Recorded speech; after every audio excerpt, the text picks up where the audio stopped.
Hello students, कैसे हैं आप लोग। आई होप आप सभी अच्छे होंगे। आज की क्लास में हम पढ़ने वाले हैं क्लास 10th का लाइट चैप्टर। ये चैप्टर आपके लिए बहुत इंपॉर्टेंट है, चाहे वो आपके हाफ ईयरली एग्ज़ाम हो या फिर प्री बोर्ड एग्ज़ाम हो या फिर बोर्ड एग्ज़ाम हो। इस चैप्टर का वेटेज हमेशा ज़्यादा होता है और स्टूडेंट्स की हमेशा कंप्लेन होती है कि सर हमें कभी ये चैप्टर के न्यूमेरिकल समझ नहीं आए हैं। तो आज की क्लास में हम इस चैप्टर के डीप डाउन करने वाले हैं और हर एक कंसेप्ट को आसानी से समझेंगे। अगर आपने अभी तक चैप्टर फर्स्ट जो कि हमारा है chemical reaction and its effect और चैप्टर बायो का फर्स्ट जो कि हमारा है लाइफ प्रोसेस, अभी तक आपने अगर नहीं देखे हैं तो उनको जाकर के देखें, क्योंकि आज हम शुरू करने वाले हैं लाइट चैप्टर। तो जैसा कि आपको पता है कि ये हमारा टेलीग्राम चैनल है। अगर आपने अभी तक ज्वाइन नहीं किया है तो प्लीज़ इसे स्कैन करके ज्वाइन करें, जहां हम चैप्टर के नोट्स और बहुत सारे इन्फॉर्मेशन आपको शेयर करते हैं। वहीं उसी ग्रुप में आप अपने क्वेश्चन को भी पूछ सकते हैं, क्योंकि वहाँ अपना पिक्चर्स या जो भी न्यूमेरिकल्स आपको समझ नहीं आ रहा है उन क्वेश्चंस का डिस्कस हम आपके साथ Q&A में जल्द ही करेंगे। Q&A तब मैं स्टार्ट करूँगा जब मेरे पास सफिशिएंट अमाउंट ऑफ क्वेश्चंस हो जाएंगे, जब मुझे लगेगा कि अब मेरे पास इतने क्वेश्चंस हो गए हैं जिसमें हम 1 घंटा या हाफ आवर्स हम चर्चा कर सकते हैं, तो उसी दिन मैं वीडियो कंडक्ट कराऊंगा। अब आगे हम बढ़ते हैं और समझते हैं इस चैप्टर में हमें पढ़ना क्या होगा। देखिएगा, इस चैप्टर में बेसिकली 2 फिनोमेना हैं, रिफ्लेक्शन एंड रिफ्रैक्शन। जो रिफ्लेक्शन है वो मिरर से रिलेटेड है, तो हम इमेज फॉर्मेशन ऑफ मिरर समझेंगे, चाहे वो आपका प्लेन मिरर हो, कॉनकेव मिरर हो, कॉन्वेक्स मिरर हो। हम तीनों मिरर को कवर करेंगे आज की क्लास में। फिर नेक्स्ट जो वीडियो होगा जहां हम रिफ्लेक्शन समझेंगे लेंस में और इमेज फॉर्मेशन। फिर उसके बाद हम पावर ऑफ मिरर को डिस्कस करेंगे, जहां हम डिस्कस करेंगे हमारे साइन कन्वर्जन, मैग्निफिकेशन और बहुत ज़्यादा इंपॉर्टेंट कंसेप्ट को डिस्कस करेंगे। तो इस तरीके से ये जो आपके वीडियोस हैं वो पार्ट्स में होंगे। पार्ट्स में होने के पीछे का रीज़न मैं पहले भी बता चुका हूँ, आज फिर से मैं रिपीट कर देता हूँ। पार्ट में बनाने का रीज़न है, कई स्टूडेंट्स ने खुद मुझे बताया है कि सर उनके पास इतना टाइम नहीं होता कि 2 घंटे या 3 घंटे वीडियो लगातार बैठ के देख सकें। फिर होता क्या है कि जब वो नेक्स्ट टाइम आते हैं तो वो किसी और नई वीडियो पर चले जाते हैं जहाँ उनके कंसेप्ट क्लियर नहीं हो पाते। इसीलिए मैंने एक प्लेलिस्ट बनाया है। क्लास 10th में मैंने फिजिक्स का अलग, केमिस्ट्री का अलग, बायो का अलग प्लेलिस्ट बनाया है, जहां आप प्लेलिस्ट वाइज जाकर के सारे वीडियोस को प्रॉपरली देख सकते हो। तो वीडियो का लेंथ है वो 30 to 40 मिनट्स रहने वाला है और इसमें हम हर एक चीज़ को डिस्कस करेंगे। तो आई होप आप लोग रेडी होंगे। अगर रेडी हैं तो कमेंट बॉक्स में लिख करके बताएं आई एम रेडी, और अपने साथ पेन एंड पेपर को ले लीजिएगा, क्योंकि कुछ कंसेप्ट होते हैं जिनको आपको नोट डाउन करते रहना चाहिए। तो सबसे पहले जो हमारा आज का टॉपिक है वो क्या है, लाइट। तो सबसे पहले आपको यही समझना पड़ेगा व्हाट इज लाइट। तो हम कह सकते हैं light is the form of energy that enable us to see the object. Light क्या है, वो एक फॉर्म ऑफ एनर्जी है जिसकी वजह से हम किसी भी ऑब्जेक्ट को देखने में हेल्प होती है। अब आपका क्वेश्चन होगा, सर हम देखते तो आंखों से हैं। बिल्कुल सही है, आंखों से देखते हैं। अगर वो लाइट नहीं होगी तो फिर आपको नहीं दिखेगा। जैसे कि फॉर एग्जाम्पल आप समझिएगा, आप हैं वो डार्क में खड़े हैं, लेकिन कोई ऑब्जेक्ट है वो लाइट में रखा है, तो आप डार्क में भी, अंधेरे में भी होकर के भी उस ऑब्जेक्ट को देख सकते हैं, क्योंकि वो लाइट का जब रिफ्लेक्शन होता है आपकी आंखों पर पड़ता है तब आपको ऑब्जेक्ट दिखता है। तो क्या है, हम कह सकते हैं सिंपल सा, light is the form of energy that enable us to see the object. Light का वैक्यूम और एयर में जो स्पीड होता है वो होता है 3 × 10⁸ मीटर पर सेकेंड। तो लाइट ट्रेवल करता है एक स्ट्रेट लाइन में। तो आपने ये सब कुछ पहले से ही पढ़ रखा होगा क्लास 7th में, जहां हमने देखा था कि एक पाइप के थ्रू अगर लाइट को गुजारें तो अगर पाइप स्ट्रेट लाइन है तो फिर हम लाइट को अदर साइड भी देख सकते हैं, लेकिन अगर मेरा पाइप ऐसा बेंड है तो फिर लाइट ट्रैवल नहीं कर पाएगी, यहाँ स्ट्राइक हो जाएगी, फिर आगे लाइट नहीं ट्रैवल कर पाएगी। तो लाइट हमेशा ट्रैवल करती है एक स्ट्रेट लाइन में, ये भी ध्यान रखना है। अब लाइट के 2 फिनोमेना हैं, पहला रिफ्लेक्शन, दूसरा रिफ्रैक्शन। तो आज की क्लास में पूरे अच्छे तरीके से समझते हैं रिफ्लेक्शन क्या है। आई होप आपको समझ में आया होगा लाइट क्या है और लाइट के फिनोमेना क्या है। तो सबसे पहले हम शुरू करते हैं reflection of light. The phenomena of bouncing back of light in same medium after the striking on smooth surface is called reflection of light. देखो जब ये लाइट है वो एक प्लेन या स्मूथ सरफेस पर स्ट्राइक करती है, उसके बाद जब उसी मीडियम में, जिस मीडियम से आ रही है उसी मीडियम में वापस चली जाती है, इस फिनोमेना को क्या कहते हैं? Reflection of light. अब सर वो स्मूथ सरफेस कुछ भी हो सकता है, वो आपका मिरर हो सकता है या फिर कोई भी एक टेबल हो सकता है या फिर कोई भी सरफेस हो सकता है जहां से लाइट स्ट्राइक करके फिर से वापस आ जाए, उस फिनोमेना को क्या कहेंगे? Reflection of light. अब यहां कुछ इंपॉर्टेंट टर्मिनोलॉजी है, इनको समझना पड़ेगा. ये जो हमारा सरफेस है, स्मूथ सरफेस, इसको हमने बोला है ये हमारा प्लेन है. अब ये पॉलिश्ड अदर सरफेस पर ये जो डॉटेड है ये शो कर रहा है पॉलिश है. और जो लाइट रे इनकमिंग है उसे कहते हैं इंसिडेंट रे, और जो रिफ्लेक्शन के बाद वापस जा रही है उसे कहते हैं रिफ्लेक्टेड रे. अब ये जो बीच में एक नॉर्मल क्या है? हमारा इमेजिनरी लाइन है, इसको मैंने ड्रॉ किया है सो दैट मैं एंगल फाइंड कर सकूं. तो जो एंगल बनाता है इंसिडेंट रे और नॉर्मल के बीच में, उस एंगल को क्या कहते हैं? इंसिडेंट रे एंगल कहते हैं. क्या कहते हैं? Incident angle. इंसिडेंट एंगल क्या है? जो एंगल बना रहा है between incident ray and normal के बीच में, उसे क्या कहते हैं? इंसिडेंट रे कहते हैं, और उसे क्या कहते हैं? इंसिडेंट एंगल कहते हैं. और रिफ्लेक्टेड रे और नॉर्मल के बीच में जो एंगल बना रहा है उसे हम रिफ्लेक्टेड एंगल कहते हैं. तो ध्यान रखने वाली बात है कि नॉर्मल हमारा क्या होता है? नॉर्मल हमारा इमेजिनरी लाइन होता है. इंसिडेंट रे क्या है? जो इनकमिंग रे है, जो सरफेस पर स्ट्राइक कर रही है, उस रे को हम इंसिडेंट रे कहते हैं. और जो स्ट्राइक करने के बाद जो रिफ्लेक्ट हो रही है, उसी मीडियम में वापस जा रही है, उस रे को हम रिफ्लेक्टेड रे कहते हैं. और जो एंगल है नॉर्मल और इंसिडेंट रे के बीच में जो एंगल है उसे हम इंसिडेंट एंगल कहते हैं. जो नॉर्मल और रिफ्लेक्टेड रे के बीच में एंगल है उसे हम रिफ्लेक्टेड एंगल कहते हैं. आई होप आपको ये सारे टर्मिनोलॉजी आसानी से समझ में आए होंगे. यहाँ लिखा भी है एंगल ऑफ इंसिडेंट क्या है? The angle between incident ray and normal, जिसको हम आई से डिनोट करते हैं. और एंगल ऑफ रिफ्लेक्शन क्या है? The angle of reflection rays and normal. Reflection और नॉर्मल के बीच में जो एंगल है उसे एंगल आर कहते हैं. सर जी समझ में आया ना? आगे बढ़ते हैं. लॉ ऑफ रिफ्लेक्शन क्या है? भैया हमारे पास 2 लॉ ऑफ रिफ्लेक्शन है. पहला क्या कहता है? The angle of incident is always equals to angle of reflection. जो एंगल आई है वो एंगल आर के इक्वल है. जैसे ये देखो एंगल आई है वो एंगल आर के इक्वल है. तो हम क्या कह सकते हैं? जो एंगल, अगर फॉर एग्जांपल एंगल आई हमारा 45 डिग्री है तो एंगल आर भी हमारा कितना होगा? 45 डिग्री होगा. क्यों? क्योंकि यही हमारा लॉ ऑफ रिफ्लेक्शन कहता है. सेकंड देखिएगा, incident ray, reflected ray and normal at lie on same plane. जो एंगल ऑफ रिफ्लेक्शन है, नॉर्मल है और रिफ्लेक्टेड रे है, वो तीनों एक ही प्लेन पर, एक ही सरफेस पर लाई करते हैं. जैसे इसको और आसानी से समझाने की कोशिश करूं तो आपको मैं समझाता हूं. जैसे फॉर एग्जांपल मेरे पास अभी 3 पेन्स हैं, ठीक है? इन 3 पेन को समझिएगा. तो अगर हम इस तरीके से रखें, मान के चलता हूं जो मेरा हाथ है ये पकड़ा हुआ है, ये हमारा क्या है? एक प्लेन है. ये जो रे आ रही है, ये जो हमारा ब्लू कलर का पेन है, ये जो है ये हमारा क्या है? इंसिडेंट रे है. लेकिन जब स्ट्राइक करके रिफ्लेक्ट हो गया तो ये जो पेन है वो हमारा रिफ्लेक्टेड रे है, क्योंकि ये स्ट्राइक होकर के वापस निकल गया. और ये जो पेन है ये क्या है? हमारा नॉर्मल है, जो कि इमेजिनरी लाइन ड्रॉ किया है. क्यों ड्रॉ किया है? सो दैट हम incident angle, the angle between incident ray और नॉर्मल के बीच में जो एंगल है उसको फाइंड कर सकें. या फिर एंगल ऑफ रिफ्लेक्शन है, जो इंसिडेंट रे है और रिफ्लेक्टेड रे के बीच का एंगल है, उनको पता कर सकें. इसीलिए हमने एक नॉर्मल है वो ड्रॉ किया है, ये हमारी इमेजिनरी लाइन है. आई होप आपको ये समझ में आया होगा. आगे बढ़ते हैं. तो सर अभी हमें क्या समझ में आया? हमें समझ में आया कि सर लाइट क्या होता है, सर रिफ्लेक्शन क्या होता है और लॉ ऑफ रिफ्लेक्शन क्या होता है. अब हम आगे बढ़ते हैं और समझते हैं टाइप ऑफ रिफ्लेक्शन. तो सर जी हमारे पास 2 टाइप्स ऑफ रिफ्लेक्शन होते हैं. पहला regular reflection and irregular reflection. Regular reflection का मतलब क्या है? If parallel beam of incident raise remains parallel even after the reflection and go only in one direction, it is called reflection. It is called which types of reflection? Regular reflection.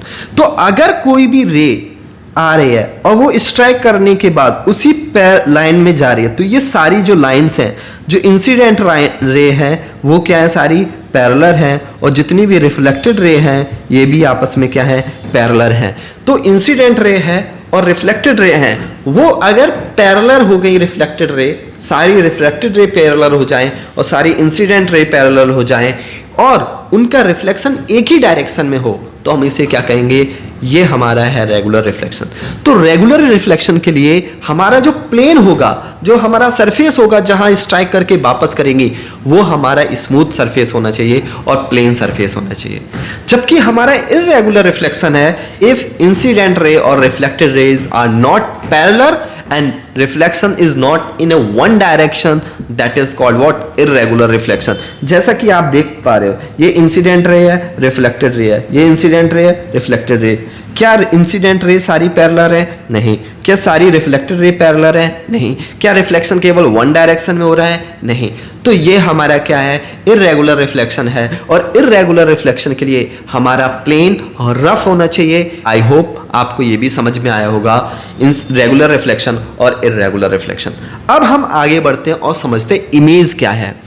देखो, ये छोटी छोटी बातें हैं, हो सकता है कुछ बच्चों को लग रहा होगा सर ये बेसिक क्यों बता रहे हो, ये तो सारी चीजें मुझे पता है। हाँ, मुझे पता है, तभी तो आपको फिर एग्जाम क्वेश्चन सॉल्व करने में दिक्कत होती है। आपको लगता है कि देखो सर मुझे ये सारी छोटी छोटी चीजें पता है, लेकिन जब इंप्लीमेंटेशन की बात आती है तब आप भूल जाते हो। इसीलिए इंपॉर्टेंट है कि आप छोटी छोटी बातों को बहुत अच्छे से समझें। आगे बढ़ते हैं और समझते हैं इमेज क्या है। If raise coming from a point meet or appear to meet another point after the reflection, this point is known as image। देखो भैया, समझते हैं, एक कंडीशंस लेते हैं। अभी भूल जाओ क्या कॉनकेव है, क्या कॉन्वेक्स है, क्या है, सारी बातें भूल जाओ। हमने लिया है एक मिरर, ठीक है। आगे बात करेंगे किस टाइप्स का मिरर है, परेशान होने की जरूरत नहीं है। ये बेचारा हमारा चिंटू है, यहाँ खड़ा है। अब ये यहाँ से जो इंसिडेंट रे है वो स्ट्राइक करके रिफ्लेक्ट हो रही है, ठीक है सर। अब कहाँ से रिफ्लेक्ट हो रही है, क्या हो रहा है, इतना सब दिमाग नहीं लगाना है, अभी समझना है केवल रिफ्लेक्शन हो रहा है। अच्छा सर, अब ये इमेज तभी फॉर्म होगी, एक बात ध्यान रखना, जब हमारी टू लाइंस हैं वो इंटरसेक्ट करेंगी रिफ्लेक्शन के बाद। अगर वो इंटरसेक्ट नहीं कर रही हैं और अपीयर टू बी मीट, अगर वो मिल रही है या मिलती हुई प्रतीत हो रही है, ऐसा लग रहा है कि वो मिल रही है, तभी इमेज फॉर्मेशन होगी। तो देखो अभी यहां क्या है कि रिफ्लेक्शन के बाद इमेज दोनों क्या है, मिल रही हैं। जब ये मिल रही है तो इमेज है जो इस पॉइंट पर, जहां रिफ्लेक्शन के बाद ये मिल रही है, इस पॉइंट को क्या कहेंगे, इस पॉइंट को रिफ्लेक्शन कहेंगे।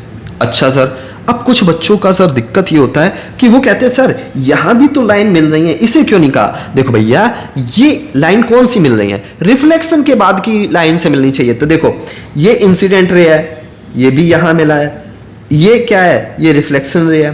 तो यहां जो रे मिल रही है वो उनमें डिफरेंस है, उनमें एक इंसिडेंट रे और एक रिफ्लेक्टेड रे है। लेकिन जब हमारी जहां इमेज बन रही है वो दोनों रिफ्लेक्टेड रे हैं। तो आपको ये बहुत ध्यान रखने की जरूरत है, इमेज हमारी वही बनेगी जहां रिफ्लेक्शन के बाद इमेज एक दूसरे को मिलते हुए प्रतीत होंगी। कब, रिफ्लेक्शन के बाद। तो यहां क्यों नहीं है, क्योंकि सर एक रिफ्लेक्टेड रे है और एक इंसिडेंट रे है, तो कैसे बनेगी इमेज। बनने के लिए दोनों रेज को, दोनों रिफ्लेक्टेड रेज को मिलना जरूरी है। आया समझ में या नहीं आया होगा। आगे बढ़ते हैं। अब सर सबसे बड़ी समस्या यही रहती है, आज तक मुझे समझ नहीं आया रियल इमेज और वर्चुअल इमेज क्या है। अगर अभी तक नहीं आया, आज समझ में आ जाएगा। चलो समझते हैं। सबसे पहले समझते हैं, if the light rays coming from a point actual meets after the reflection। देखो भैया, अगर इमेज है वो रिफ्लेक्शन के बाद एक्चुअली मीट कर रही हैं, ये देखो यहां इमेज क्या कर रही है, एक्चुअल मीट कर रही हैं। अगर इमेज एक्चुअली मीट कर रही हैं तो हमारा सर जी ये रियल इमेज होगा, सबसे पहला अंतर। और वर्चुअल में क्या होगा कि रिफ्लेक्शन के बाद इमेज मीट नहीं कर रही है। देखो इमेज रिफ्लेक्शन के बाद मीट नहीं कर रही है, लेकिन हमें पीछे जाकर के मिलाना पड़ रहा है। तो देखो यही ध्यान रखना है, if light rays coming from a point after the reflection does not meet, अगर लाइट के रिफ्लेक्शन के बाद इमेज नहीं मिल रही है तो वो हमारी वर्चुअल इमेज। अगर रिफ्लेक्शन के बाद इमेज मिल रही है तो वो हमारी रियल इमेज। अच्छा, अगला पॉइंट देखो, it can be obtained on screen. तो देखो इसे स्क्रीन पर देखा जा सकता है, जैसे कि आप देख पा रहे हो कि यहाँ इमेज मिल रही है और आपको दिख रहा है, लेकिन it can not be obtain screen. ये स्क्रीन पर दिखाया नहीं जा सकता कि जो हमारी रेज है वो कहाँ मिल रही है। तो यहाँ देखो ये कहाँ मिल, कहीं आफ्टर रिफ्लेक्शन के बाद है क्या? नहीं। ऐसा हमने प्रिटेंड किया कि अगर इमेज नहीं मिली है तो पीछे कहीं मिल रही होंगी। तो समझ में आया। Third, real image is always formed inverted. कोई भी रियल इमेज होगी वो हमेशा इन्वर्टेड होगी। इन्वर्टेड मतलब उल्टी, उल्टी इमेज है, समझ रहे हो ना। तो ये ऑब्जेक्ट रखा गया है ऐसा, बोतल आप देख रहे हो ये क्या है, सीधी है, लेकिन इधर और बोतल कैसी बन रही है, उल्टी। जबकि हमारी जो वर्चुअल इमेज होगी वो इरेक्ट होगी, जो वर्चुअल इमेज होगी वो कैसी होगी, सीधी। तो अगर मैं आपके लिए समराइज करूं तो 2 पॉइंट याद रखना। वर्चुअल इमेज कब होती है कि जब अगर हमारी इमेज रिफ्लेक्शन के बाद ना मिले तो हमारी इमेज कैसी है, वर्चुअल। और वर्चुअल इमेज कैसी होगी, हमेशा इरेक्ट, सीधी होगी। जबकि हमारी रियल इमेज है वो रिफ्लेक्शन के बाद मिल रही होगी। और दूसरा है जो इमेज है वो कैसी होगी, उल्टी होगी, इन्वर्टेड होगी। एक और अच्छा सा इंपॉर्टेंट पॉइंट अगर ध्यान रखना है तो समझ के रखिएगा कि जो वर्चुअल इमेज होगी वो इमेज बनेगी, वो कहाँ बनेगी, बियॉन्ड द मिरर, मिरर की उस साइड बनेगी। जबकि जो हमारी रियल इमेज है वो हमारी किधर बनेगी, बनेगी बिफोर द मिरर। इस तरीके से आपको ध्यान रखना है। आया समझ में? आया तो थम्स अप करो और कमेंट बॉक्स में बताओ समझ में आया। आगे बढ़ते हैं। अच्छा देखो, अब हमें समझना है सर मिरर क्या होता है। अब देखो कई बार बच्चे कंफ्यूज ही होते हैं, सर उन्हें मिरर और लेंस में डिफरेंस नहीं पता। अगर आपको मिरर और लेंस में डिफरेंस ही नहीं पता तो ये टॉपिक को कैसे समझोगे, आपके लिए बहुत कॉम्प्लिकेटेड होने वाला है। तो सबसे पहले हम मिरर और लेंस में डिफरेंस ही समझ लें। जैसे कि समझिएगा, जो मैंने ये ऑब्स्टिकल पहना हुआ है इसमें जो है वो लेंस है। तो लेंस में क्या होता है, लेंस ट्रांसपेरेंट होते हैं, आप एक साइड से दूसरी साइड उनको देख सकते हो। जबकि मिरर होते हैं वो पॉलिश्ड होते हैं, वो ट्रांसपेरेंट नहीं होते हैं, आप उसके अदर साइड नहीं देख सकते। जैसे mirror is the polished surface which reflect almost the all incident on it. वो रिफ्लेक्स, जो पॉलिश सरफेस है वो सारी रेज को क्या कर देता है, वापस भेज देता है, रिफ्लेक्ट कर देता है। जितनी भी रेज आएंगी वो क्या होगा, मिरर। तो देखो आपके जो गाड़ी के व्हीकल के साइड में लगा है वो भी हमारा मिरर है। भाई स्कूल जाने से पहले आप अपने बालों को एकदम डिजाइन कर रहे थे, समझ रहे हो ना, या लड़कियां पब बना रही थी, वो क्या है, वो मिरर था, लेंस नहीं है। क्यों? क्योंकि आप उसके अदर साइड नहीं देख सकते हो। ये ट्रांसपेरेंट नहीं होता मिरर। मिरर कैसा होता है, ओपेक। आप केवल उसमें अपना इमेज देख सकते हो। क्यों? क्योंकि वो अदर साइड पॉलिश्ड है और सारी इमेज को क्या कर दिया है, वो रिफ्लेक्ट कर दिया है। आया समझ में? यानी अब मिरर के 2 टाइप्स होते हैं, प्लेन मिरर और स्फेरिकल मिरर। स्फेरिकल मिरर को फर्दर डिवाइड किया जाता है कॉनकेव और कॉन्वेक्स। कॉनकेव का मतलब क्या है, इमेज बनेगी वो केव साइड में बनेगी, क्योंकि अदर साइड तो क्या है, पॉलिश्ड है। ये जो साइन इस तरीके से हम बनाते हैं और outer dot dot dot create करते हैं, इसका मतलब होता है पॉलिश सरफेस। तो जो पॉलिश सरफेस है वो आउटर साइड है, इमेज बनेगी वो केव साइड में बनेगी। तो कॉनकेव कभी नहीं बोलोगे। कॉन्वेक्स में क्या है, इसका अपोजिट। कॉन्वेक्स में इमेज है वो आउटसाइड द केव बनेगी। तो इमेज में पॉलिश किया है वो इनसाइड किया है, केव साइड में किया है। आया समझ में? यानी आया सर, समझ में आया? बिल्कुल। अब सर हम समझते हैं image formation in plane mirror. Image formation plane mirror में कैसे होता है समझते हैं। देखो भैया, हमने ये रखा है हमने प्लेन अपना मिरर, ठीक है। इस प्लेन मिरर को हम कर देते हैं डॉटेड, ठीक है सर। अब मैंने एक लाइन ड्रॉ किया, ठीक है सर। अब मैं एक स्केल ले लेता हूं जिससे मुझे ये पता चलेगा कि ऑब्जेक्ट को हम एक यहाँ मार्क कर लेते हैं और एक यहाँ मार्क कर लेते हैं, हटाओ। देखो अब बेचारा हमारा चिंटू ये स्कूल जा रहा है, आज इसका मन नहीं था फिर भी जाना पड़ रहा है, क्योंकि इसके पापा हो रहे थे नाराज कि बोर्ड एग्ज़ाम आ गए हैं, स्कूल जाते नहीं हो। तो बेचारा उदास सा चेहरा लिए हुए खड़ा है। स्कूल जाने से पहले अपने आप को मिरर में देख रहा है। तो अभी क्या है कि जो इमेज है वो पहला इमेज हमने प्रिंसिपल एक्सिस पे पैरेलल डाल दिया है, जीरो एंगल पे डाला है। तो जीरो एंगल पर जब हम डालते हैं तो उसी एंगल्स पर आगे रिफ्लेक्ट हो जाएगा, ठीक है। अब दूसरा हम एक और एंगल ले लेते हैं कहीं, मान लो हमने एंगल ये ले लिया और इस एंगल से ये रिफ्लेक्ट हो गया, ठीक है सर जी, जिस एंगल से लिया उसी एंगल से हमारा रिफ्लेक्ट हो गया। अब यहां सर इमेज है वो रिफ्लेक्शन के बाद कहाँ मिल रही हैं? नहीं मिल रही है ना, यही तो मैंने कहा था। तो हम क्या करेंगे, इसको प्रिटेंड करेंगे, इसको मैंने पीछे ले जाया, मैंने पीछे बढ़ाया, अगर आगे मुझे नहीं दिख रहा है इसीलिए तो मैंने क्या किया है, इमेज को मैंने पीछे बढ़ाया है। और जब मैंने पीछे इमेज को बढ़ाया तो यहां जाकर के दोनों इमेज मिल रही हैं। जहां इमेज मिल रही है वही हमारा क्या है, वही हमारा इमेज फॉर्मेशन है।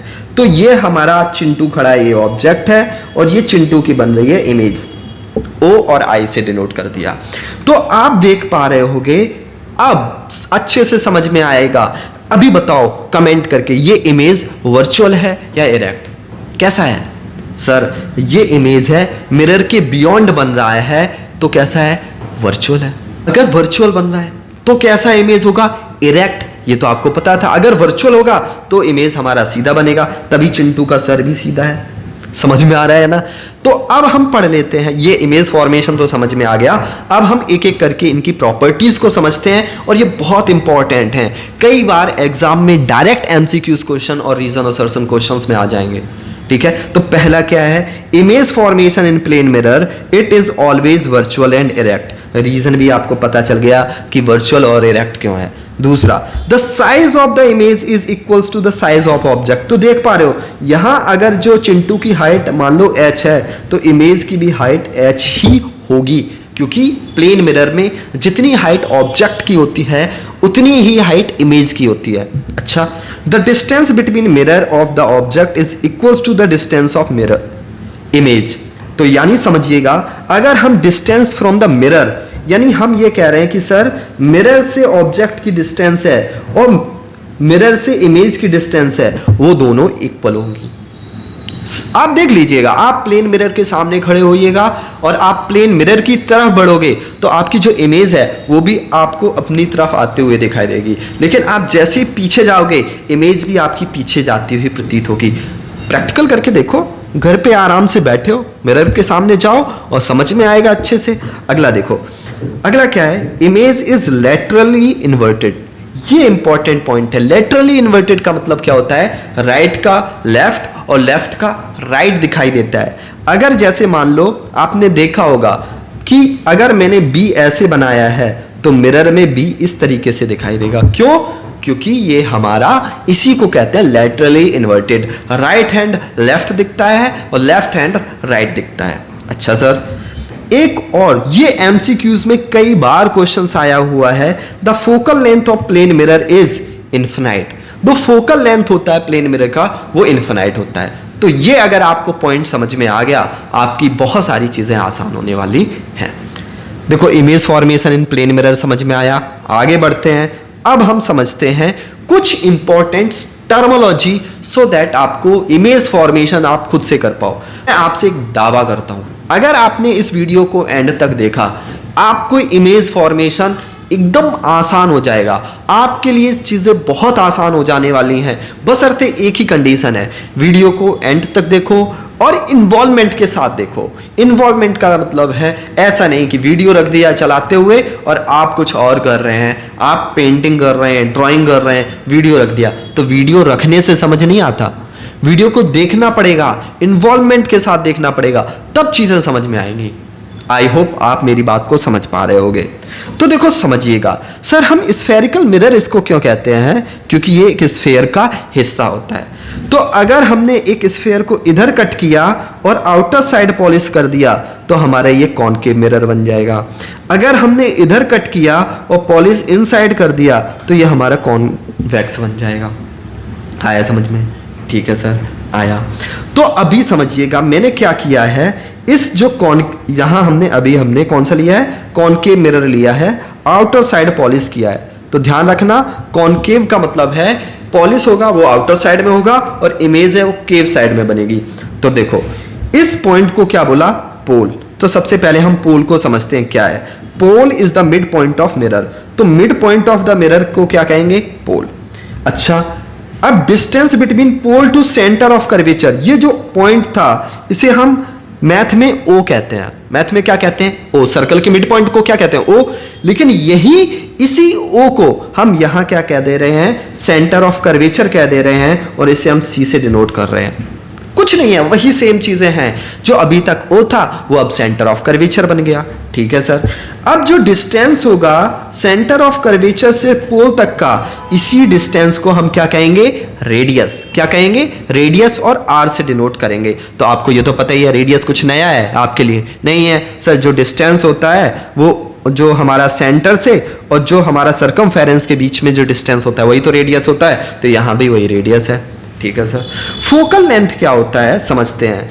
जो देखो ये एक फोकल पॉइंट होता है यहां, जो सेंटर ऑफ कर्वेचर से और पोल के बीच में मिड पॉइंट पर जो होता है उस पॉइंट को फोकस पॉइंट कहते हैं। और इस फोकस पॉइंट से जो डिस्टेंस है पोल के बीच की, इसे फोकल लेंथ कहते हैं। तो हम इसे एफ से डिनोट करते हैं, स्मॉल एफ से, और फोकल पॉइंट को कैपिटल एफ से डिनोट करते हैं। ठीक है।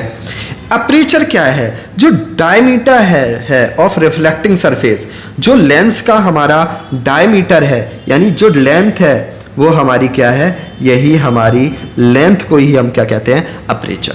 तो आपको सर समझ में आया। चलो आया है तो एक बार हम फिर से ड्रॉ करके सिंपल सा बता देते हैं क्या क्या है। देखो ये मैंने बनाया मिरर, और ये मिरर को हमने बाहर के साइड में पॉलिश किया है। तो इस वजह से ये हमारा क्या हो गया, हमारा ये हो गया कॉनकेव। ठीक है सर। ये कॉनकेव के मिड पॉइंट पर ये पोल हो गया। ठीक है सर। और इस पॉइंट से ये जो हम सेंटर ऑफ कर्वेचर से पोल तक के बीच की दूरी को क्या कह रहे होते हैं, रेडियस कह रहे होते हैं, और इसे सी से डिनोट करते हैं। सेंटर ऑफ कर्वेचर से पोल तक की मिड पॉइंट में होता है उसे हम फोकल पॉइंट कहते हैं, कैपिटल एफ से डिनोट करते हैं। और डिस्टेंस बिटवीन फोकल पॉइंट, जो फोकल पॉइंट और पोल के बीच की डिस्टेंस है उसे फोकल लेंथ कहते हैं, उसे स्मॉल एफ से डिनोट करते हैं। और अपर्चर क्या है, जो ये डायमीटर है या लेंथ ऑफ द लेंस है उसे हम अपर्चर कहते हैं। यही तो टर्म है, बस हो गया, आसान है। अब जब यहां तक हमने डिस्कस कर लिया तो एक और चीज समझ लेना कि रेडियस होता है वो इक्वल होता है 2f का, यानी जो फोकल लेंथ के डबल होगा वही हमारी रेडियस होगी। या फिर हम ऐसे कह सकते हैं रेडियस का हाफ होता है वो फोकल लेंथ होता है। आया बात समझ में, आया। अब सर हम समझते हैं रिप्रेजेंटेशन ऑफ इमेज। इमेज का रिप्रेजेंटेशन कैसा होगा वो समझते हैं। अच्छा सर, जब हम या फिर हम रिप्रेजेंटेशन ऑफ इमेज को ही हम rules of the image formation कह देते हैं। तो ये समझिएगा पहला लॉ क्या कहता है, सिंपल सा समझिएगा। पहला लॉ कहता है कि अगर कोई भी इमेज प्रिंसिपल एक्सेस के पैरेलल आ रही है तो वो फोकस पॉइंट से होते हुए जाएगी। ठीक है सर। इसको और आसान बनाते हैं। आपका अगर फ्रेंड एक कहीं पर्टिकुलर डायरेक्शन से आ रहा होता है तो आपको पता होता है ये कहां से आ रहा है, पता होता है या नहीं। मान लो अगर वो बैग लेकर के आ रहा है और यूनिफॉर्म में है, दैट्स मीन आप बता देंगे कि ये स्कूल से आ रहा है। और अगर केवल बैग लेकर आ रहा है, यूनिफॉर्म में नहीं है, तो आप क्या बता दोगे कि सर ये तो कोचिंग से आ रहा है। तो आप अपने फ्रेंड को आ रहा है कहां से, आप उसी से बता देते हो। ये जिस कंडीशन में वो आ रहा है उस कंडीशन से आप बता दे रहे हो कि ये कहां से आ रहा है। ये उसी तरीके की कंडीशन है। ये कंडीशन 4 है। फर्स्ट कंडीशन क्या कहता है, सिंपल सा, कि अगर कोई भी हमारा point, focus point principal axis के पैरेलल अगर कोई आ रहा है, ये जो एक्सिस है इसको क्या कहते हैं, प्रिंसिपल एक्सिस। अगर कोई भी इमेज प्रिंसिपल एक्सिस के पैरेलल आ रहा है तो फोकस पॉइंट से होते हुए जाएगा। पहला पॉइंट क्लियर हो गया। सर ये कॉनकेव मिरर है, क्या कॉन्वेक्स में कुछ अलग होगा, नहीं होगा। चलो देखो क्या होगा। अब सर यहां आपको समझना है कि सेंटर ऑफ कर्वेचर हमारा ये है, फोकस पॉइंट ये है। ऐसा क्यों है, कुछ नहीं है, वही सेम चीजें हैं। क्योंकि अभी जो इनर साइड में हमने क्या किया है, पॉलिश किया है। और देखो अभी देखो ये समझो, यहां फिर से वापस आते हैं। अब देखना इस जो सरफेस पर जब हमने पॉलिश किया था तो हमने आउटर सरफेस में पॉलिश किया था, इसके लिए सेंटर ऑफ कर्वेचर ये है, जबकि ये कॉन्वेक्स के लिए भी हमारा सेंटर ऑफ कर्वेचर तो सेम ही रहेगा, सेम रहेगा या नहीं। तो वही चीज़ है, इसी वजह से जो हमारा जो कॉनकेव मिरर है उसके लिए सेंटर ऑफ कर्वेचर इधर होता है और कॉन्वेक्स है उसके लिए सेंटर ऑफ कर्वेचर इधर होता है, क्योंकि ये दोनों एक स्फेयर के ही हिस्सा हैं। ठीक है, बात समझ में आई है। अब ये मिड हाफ क्या है, फोकस पॉइंट है। तो यहां भी क्या कह रहा है कि सर अगर कोई भी इमेज प्रिंसिपल एक्सिस के पैरेलल आ रही है तो वो कहां से जाएगी, फोकस पॉइंट से जाएगी। लेकिन सर ये क्योंकि हमारी वर्चुअल इमेज बन रही है इसीलिए आपको बैकवर्ड ये डॉटेड करके आगे बढ़ाना पड़ेगा, ये आपको दिखाना पड़ेगा कि हमारी इमेज है वो वर्चुअल है, क्योंकि वो हमें प्रिटेंड करना पड़ रहा है, अनुमान लगाना पड़ रहा है कि ये अपीयर होगी, लेकिन रियल इमेज में यहां से डायरेक्ट वापस जाती है। बस यही इतना डिफरेंस है। तो पहला पॉइंट क्या हुआ कि अगर कोई भी इमेज, कोई भी मिरर हो, अगर वो प्रिंसिपल एक्सिस के पैरेलल आ रहा है तो फोकस पॉइंट से होते हुए जाएगा। That's great, first point. Second point क्या कहता है, इसी का उल्टा, अगर कोई पॉइंट फोकस पॉइंट से आ रहा है तो वो प्रिंसिपल एक्सिस के पैरेलल हो जाएगा। ठीक है सर, यहां भी देखो ये रे कहां से आ रही है, फोकस पॉइंट से आ रही है, क्योंकि हमें ऐसा अपीयर हो रहा है। फिर से ये रिफ्लेक्ट कहां होगी, प्रिंसिपल एक्सिस के पैरेलल रिफ्लेक्ट होगी। तो पहला पॉइंट क्या है, कोई भी रे अगर हमारी प्रिंसिपल एक्सिस के पैरेलल आती है फोकस पॉइंट से जाती है, और दूसरा अगर कोई भी फोकस पॉइंट से आती है तो प्रिंसिपल एक्सिस के पैरेलल हो जाती है। ये बात ध्यान रखने वाली बात है। दोनों पॉइंट है, जो फर्स्ट पॉइंट है वो सेकंड का इनवर्स है। आगे बढ़ते हैं। तो अभी इसको अगर मान के चले तो एक ही पॉइंट हुआ ना। अगला बढ़ो, तीसरा पॉइंट, अगर कोई भी रे सेंटर ऑफ कर्वेचर से आएगी तो वो उसी पाथ पर वापस लौट जाएगी। लोग क्या कहता है, अगर कोई भी इमेज हमारी सेंटर ऑफ कर्वेचर से आ रही है तो वो उसी रास्ते पर वापस चली जाती है। तो यहां भी देखो सेंटर ऑफ कर्वेचर से आ रही है, उसी पाथ पर वापस चली जाएगी। तीसरा लॉ हो गया। फोर्थ समझो, फोर्थ जो कि हम पढ़ चुके हैं लॉ ऑफ रिफ्लेक्शन में, ये क्या कह रहा है, अगर कोई भी इमेज, अगर कोई भी रे पोल पर स्ट्राइक करती है तो पोल से उसी एंगल में, उसी मीडियम में रिफ्लेक्ट हो जाएगी, उसी एंगल्स में। ये ध्यान रखने वाली बात है। तो यहां देखिएगा ये हमारा कौन सा है, कॉन्वेक्स है, यहां पोल पर स्ट्राइक कर रहा है और उसी मीडियम में वापस बाउंस बैक हो रहा है उसी एंगल के साथ। तो 4 कंडीशंस क्या हो गए, लेट्स समराइज। पहला कंडीशन कहता है कि अगर कोई भी इमेज प्रिंसिपल एक्सिस के पैरेलल है तो वो फोकस पॉइंट से जाएगी। दूसरा पॉइंट क्या कहता है, अगर कोई भी इमेज फोकस पॉइंट से आता है तो प्रिंसिपल एक्सिस के पैरेलल हो जाएगा। थर्ड पॉइंट क्या कहता है, अगर कोई भी इमेज सेंटर ऑफ कर्वेचर से आती है तो उसी मीडियम में वापस चली जाएगी। और फोर्थ पॉइंट कहता है अगर कोई भी इमेज पोल पर स्ट्राइक करती है, जिस एंगल से स्ट्राइक करती है यानी इंसिडेंट एंगल जो है वही एंगल ऑफ रिफ्लेक्शन होगा। तो दोनों एंगल इक्वल होते हैं। समझ में आए, चारों कंडीशन आए हैं। अब क्या है, अब तो आसान हो गया। अब सारी चीजें आपके लिए एक खेल हो गई। समझते हैं कैसे। अब हम समझते हैं image formation of concave mirror. Image formation concave mirror में कैसे होता है, तो आप समझिएगा, हमारे पास सबसे पहले हम सिटिंग अरेंजमेंट बना लेते हैं।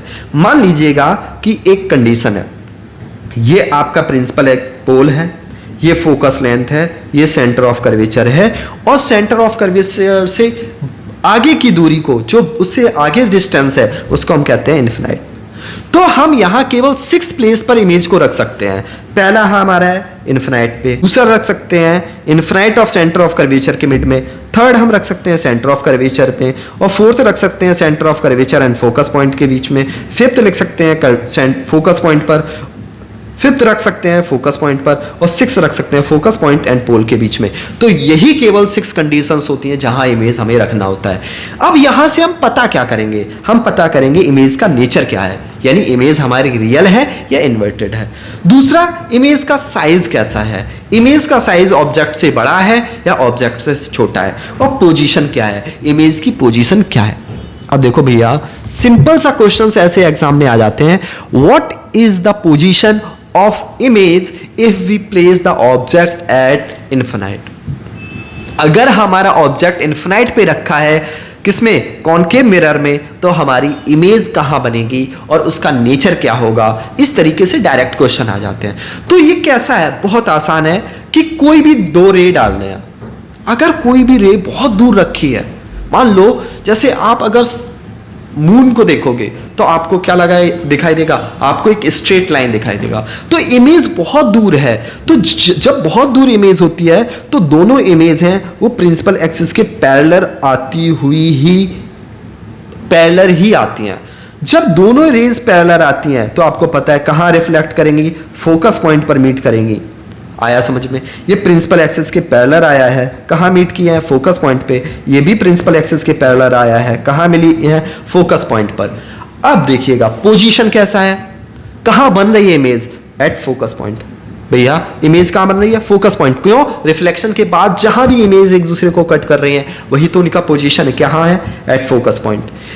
ये ऑब्जेक्ट का साइज इतना बड़ा था, लेकिन जब हमारी इमेज बनी है वो एक पॉइंट के साइज में बनी है, तो हम क्या कहेंगे, size is highly diminished. Size है वो बहुत छोटा है। और नेचर क्या है, नेचर का मतलब वो रियल है या इन्वर्टेड। तो देखो जब हमें रिफ्लेक्शन के बाद हमें मिलती हुई प्रिटेंड कर रहे हैं, इसका मतलब इमेज कैसी है, रियल एंड इन्वर्टेड है। बात समझ में आई? आगे बढ़ते हैं। पहली कंडीशन खत्म, अब 5 बच्चे हैं। दूसरा, beyond the centre of curvature, या फिर हम कह सकते हैं between infinite and centre of curvature. यानी अब हमारी इमेज जो ऑब्जेक्ट है वो हमारा बियॉन्ड सेंटर ऑफ कर्वेचर रखा है। ये हमारा क्या है, इमेज है। तो देखो अब आपको ध्यान रखना है, पहली इमेज हमने प्रिंसिपल एक्सिस के पैरेलल ड्रॉ किया है। आपको पता है सर ये फोकस पॉइंट से ही जाएगा, ठीक है। दूसरा है हमने फोकस पॉइंट पर ड्रॉ किया, ये प्रिंसिपल एक्सिस के पैरेलल हो जाएगा। हो गया। सर क्या हम यही 2 रे ड्रॉ कर सकते हैं? नहीं भैया, आप कोई भी ड्रॉ कर सकते हो। आपका मन कर रहा है कि सर हम सेंटर ऑफ कर्वेचर से डालेंगे, आप डालो। तब भी आप देखोगे अगर जो सेंटर ऑफ कर्वेचर से आती है वो सेंटर ऑफ कर्वेचर पे ही रिफ्लेक्ट हो जाएगी, तो बाउंस बैक के बाद इमेज तो वही मिलेगी जहां बनी है। आया समझ में? यानी हाँ, तो इससे फर्क नहीं पड़ता कि इमेज आप कहां से डाल रहे हो। कोई भी कंडीशन, जरूरी नहीं है यहीं से डालेंगे, कोई भी 2 कंडीशंस लेकर के इमेज को आप बना सकते हो। तो पोजीशन कहां होगी, बिटवीन C एंड F, यानी सेंटर ऑफ कर्वेचर और फोकस के बीच में हमारा इमेज बनेगा। ठीक है सर, देखो आप देख भी पा रहे हो।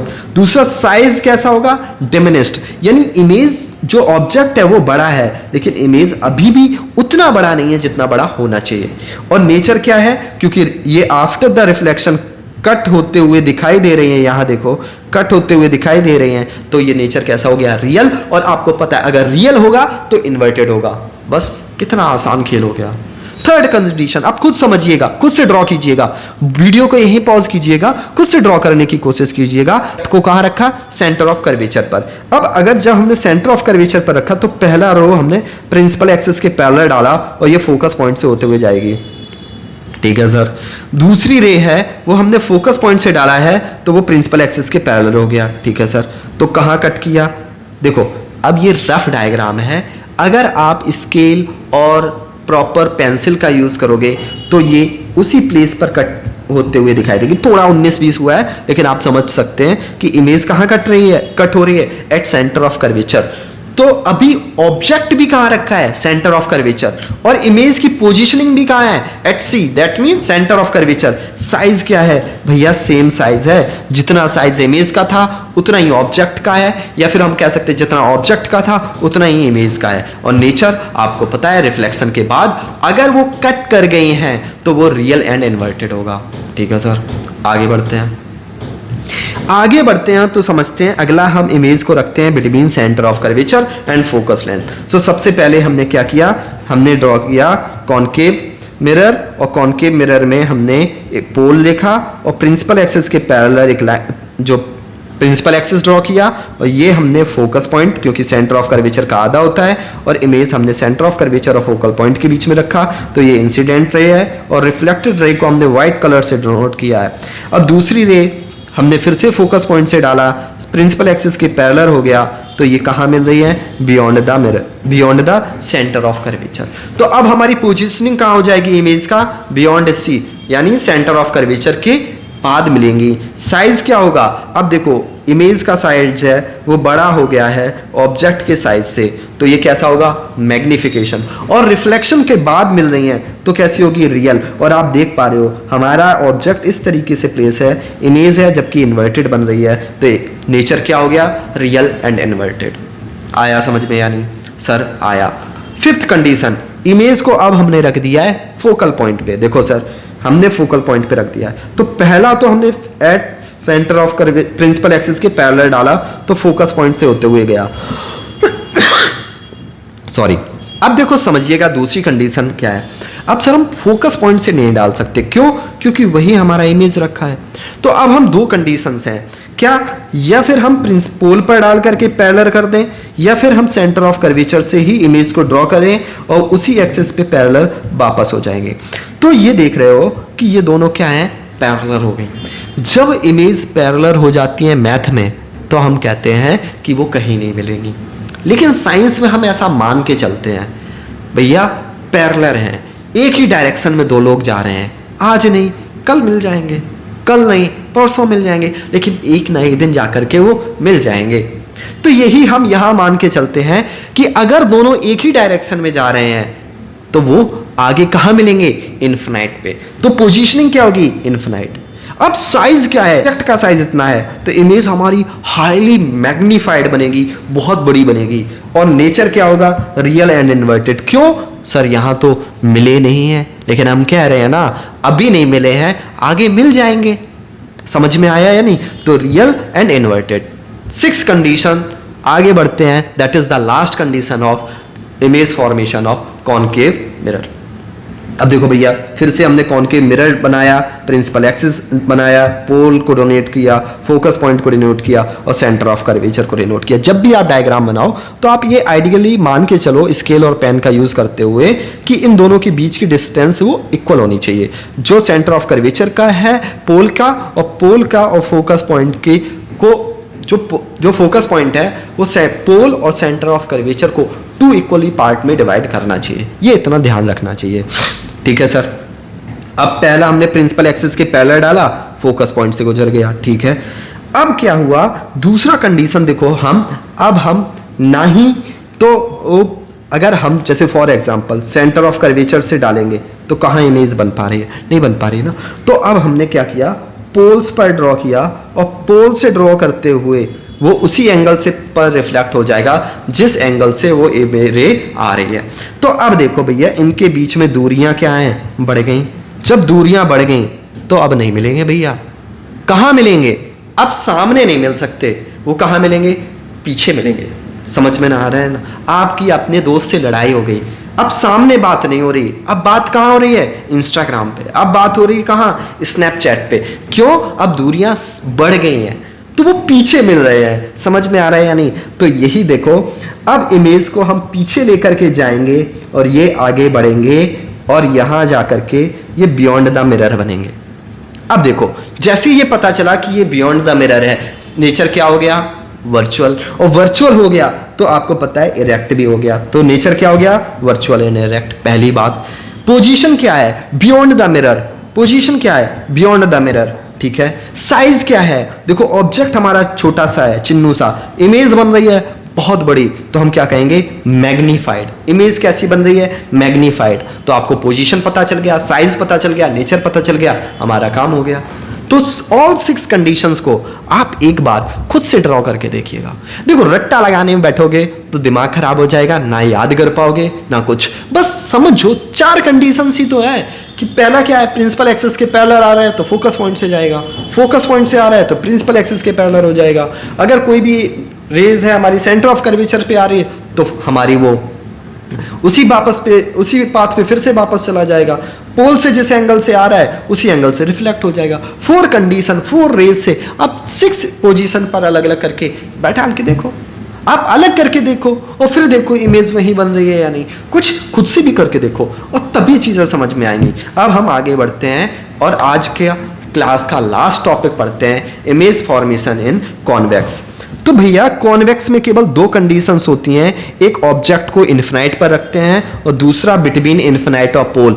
आप कभी कहीं भी रखोगे नेचर यही रहेगा, साइज यही रहेगा। कहाँ, पोल और इन्फिनाइट के बीच में कहीं भी अगर आप रखोगे तो हमेशा नेचर, साइज और पोजीशन वही रहेगी। इसीलिए हम 2 ही कंडीशन बनाते हैं। सबसे पहला कंडीशन है कि सर हमने एक प्रिंसिपल एक्सिस बनाया, ये हमारा कौन सा है, कॉन्वेक्स है, तो हमने जो पॉलिस है वो इनसाइड किया है, फोकस पॉइंट ये है, सेंटर ऑफ कर्वेचर ये है। अब क्या प्रिंसिपल एक्सिस के पैरेलल आएगा तो फोकस पॉइंट से होते हुए जाएगा, इसलिए मैंने क्या किया है, इसको पीछे मिलाया है क्योंकि आगे तो मिलेंगे नहीं। अब ये फिर से दूसरा रे फिर से प्रिंसिपल एक्सिस के पैरेलल डाला है, फोकस पॉइंट से हुए जाया है और इनको भी पीछे मिलाएंगे। तो इमेज कहाँ मिल रही है, बियॉन्ड द मिरर। अगर बियॉन्ड द मिल रही है तो हमारी पोजीशनिंग क्या हो गई, देखो अगर बियॉन्ड द मिरर बन रही है तो वर्चुअल एंड इरेक्ट। साइज क्या है, एक्सट्रीमली डायमिनिस्ट। और इमेज की पोजीशन क्या है, बियॉन्ड द मिरर, और या फिर हम कह सकते हैं एट एफ, फोकल लेंथ पे बन रही है। ठीक है सर। दूसरी कंडीशन समझते हैं, बिटवीन इन्फिनाइट ऑफ पोल। कहीं भी रखिएगा, ये मैंने ऑब्जेक्ट को रखा है, ये प्रिंसिपल एक्सिस के पैरेलल है तो फोकस पॉइंट से होते हुए जा रही है, और दूसरा हमने सेंटर ऑफ कर्वेचर से ही स्ट्राइक किया है। देखो अब हमारा सेंटर ऑफ कर्वेचर इधर है, इसी रेज से आ रही है और इसी रेज से वापस जा रही है। लेकिन ध्यान रखना, समझना यह है कि दोनों बाउंस बैक के बाद कहाँ मिलेंगी, यहाँ मिलेंगी। तो इसीलिए ये हमारा क्या हो गया कि अब इमेज कहाँ बन रही है, वो इमेज बन रही है बिटवीन पोल एंड फोकस के बीच में। और क्योंकि ये बियॉन्ड द मिरर है तो वर्चुअल एंड इरेक्ट, और साइज कैसा है, हाईली डायमिनिस्ट नहीं है लेकिन डायमिनिस्ट है। अभी भी ऑब्जेक्ट से तो इमेज का साइज छोटा ही बन रहा है। आया समझ में या नहीं? आई होप आपको इमेज फॉर्मेशन अच्छे से समझ में आया हो। मैंने टाइम लेते हुए एटलीस्ट 40-45 मिनट लेते हुए हर एक टॉपिक्स को बहुत अच्छे से एक्सप्लेन किया है। आई होप आपको चीज़ें समझ में आई होंगी। अगर आपको चीज़ें समझ में आई हैं तो कमेंट बॉक्स में अपने ओपिनियन लिखिएगा, आपको कैसा वीडियो लगा वो लिखिएगा। और अगर आप यहाँ तक वीडियो देख रहे हैं तो कमेंट बॉक्स में ज़रूर लिखिएगा कि मैंने वीडियो एंड तक देखा है, सो दैट मुझे ये पता चल सके कितने स्टूडेंट्स ऐसे हैं जो वीडियो को एंड तक देख रहे हैं। लास्ट, चैनल को सब्सक्राइब करना ना भूलिएगा क्योंकि इसका सेकेंड पार्ट जल्द ही अपलोड कर दूंगा। आज के लिए इतना ही। Thanks for joining, have a great day, bye, take care.